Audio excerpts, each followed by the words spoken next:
we are done. So take the body off.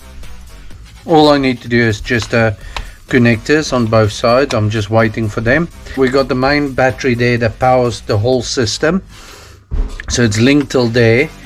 Then it goes straight past the switch here at the back where I can switch it on and off.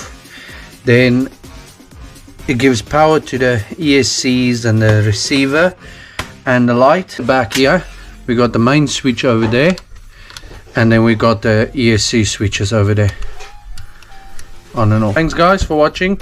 Subscribe if you're not subscribed, and follow for more videos.